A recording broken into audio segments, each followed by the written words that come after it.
I looked almost exactly the way you expect when recognition lags behind sensation, when the body has already decided something before the mind has negotiated language for it. And the mirror doesn't return an answer so much as a pressure, a thumbprint pressed into the surface of your own face, familiar and foreign at the same time, and I remember thinking, or perhaps only registering, that misery has a tempo, that it doesn't sprint but drags, that sorrow wears its solace thin by repetition rather than impact. Scraping forward because stopping would require explanation, and I was trying, genuinely trying, to bring a friend into it, a witness.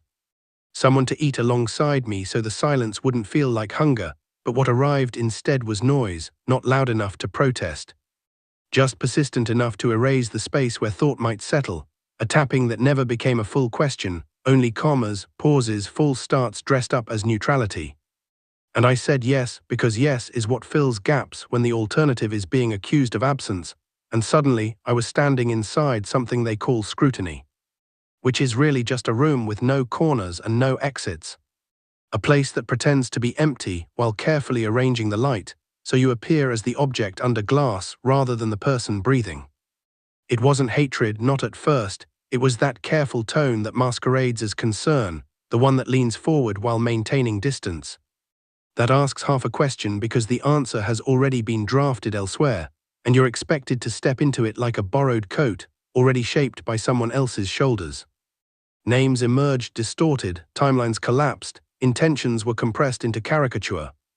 And I watched my own life being summarized by people who had learned it yesterday and spoke it today with confidence, and it struck me how quickly context evaporates when it complicates the point. How easily complexity is relabeled as evasion, how the refusal to perform becomes suspicious, how restraint is read as calculation. I said what I could, or what I thought might survive contact with the air, and it landed strangely, as if the words struck water and sank without ripples. And that was when I understood that explanation is not permission to be understood, that you can lay out chronology, motive, constraint, restraint again, and still be told the tone was wrong. The face uncooperative, the timing unfortunate, as if pain needs to book an appointment to qualify as real. Responsibility entered the room like an heirloom passed hand to hand, discussed as though it were a detachable object rather than something lodged in the body, something that accumulates. Something whose weight shifts depending on who is holding it, and I noticed how often the word allegedly appears immediately before certainty, how doubt is framed so it only points in one direction. How repetition, when spoken with authority, becomes truth through exhaustion rather than proof. Someone invoked precedent, as if the past were a tidy instruction manual instead of a field of unresolved harm. And I thought about how often institutions ask individuals to be patient with systems that have never waited for them. How civility is demanded from those under pressure, while aggression is praised as rigor when it wears the correct vocabulary. I remembered a phone call that felt like an exam I hadn't studied for, the voice on the other end friendly in a way that keeps score, and later that same voice appeared quoted elsewhere polished, detached from the moment that gave it shape, and that was when I learned how easily conversation becomes evidence when power is uneven. There were claims of objectivity, panels, editors, layers of review that all somehow funneled toward the same narrow conclusion. And it was fascinating in the bleakest sense how consensus can be engineered simply by deciding in advance which questions deserve oxygen.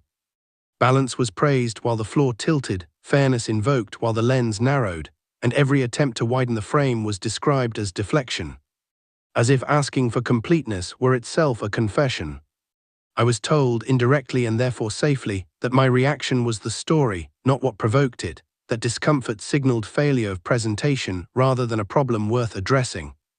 And it became clear that visibility is not the same as being seen, that amplification can occur without understanding, that you can be everywhere and still unheard. Names were dropped casually, affiliations implied, authority borrowed by proximity, and I watched credibility treated like inheritance rather than practice, skepticism applied selectively. Curiosity sacrificed the moment it became inconvenient. Journalism was mentioned, standards tradition, and yet the methods felt improvisational, driven less by inquiry than by appetite. And I wondered when storytelling stopped being about illumination and became instead a form of extraction, removing what is most reactive and leaving behind whatever resists easy packaging. Certain phrases recurred, migrating from article to article until they sounded inevitable, until they no longer seemed like choices but facts of nature. And nuance was flattened not only by malice but by efficiency, because efficiency has a way of disguising itself as professionalism. Someone said this wasn't personal, which is always the moment you know it is, that it has crossed from observation into narrative, that the narrative has already assigned your place. There were brief moments when complexity threatened to remain intact, when ambiguity almost survived the edit, but those moments were short-lived, smoothed away by the demand for coherence. Because coherence sells more reliably than truth when truth refuses to align itself neatly. Silence was interpreted as strategy, speech interpreted as manipulation, and either way the frame remained untouched, and I understood then that some systems are not designed to be persuaded, only to continue operating under the illusion of engagement. The discussion drifted, as these discussions always do, toward impact, toward influence, toward hypothetical consequences rather than actual causes, and responsibility was stretched thin again. Applied upward in theory and downward in practice, and I wondered why accountability so often functions like weather, everywhere and nowhere, inevitable yet never authored. Intent became the axis of debate, whether harm requires intention to exist, and I felt the familiar fatigue of having to demonstrate gravity while already falling. Language grew abstract, safer at altitude, and lived experience was translated into terms that could be argued without cost, and I realized how abstraction functions as anesthesia, numbing the parts of the conversation that might otherwise ache. By the end there was a conclusion, neat, defensible, citing process and precedent, presented as resolution even though nothing had been resolved, only filed, categorized, moved out of immediate sight. I left with the peculiar sensation of having been present without participating, of having spoken without altering direction, and I knew that what had occurred would be described as dialogue, as due diligence, as engagement, even though it felt more like containment, a controlled environment designed to prevent disruption rather than invite understanding. Later, reading the summaries, the pull quotes, the interpretations, I recognized fragments of myself rearranged into something more convenient, more legible to expectation. And I thought about how easily complexity is traded for clarity, how often clarity is mistaken for honesty. How rarely those with platforms are asked to remain with uncertainty, instead of resolving it for consumption.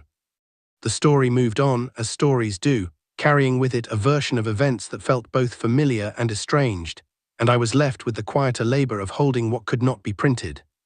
What resisted framing, what remained unresolved, knowing that resolution was never the true objective, that the objective was continuity, momentum, the reassurance that the mechanism still works, and that once continuity establishes itself, it no longer needs consent to proceed, only repetition, only time. Only the steady thinning of solace as everything drags forward, whether or not it has been understood.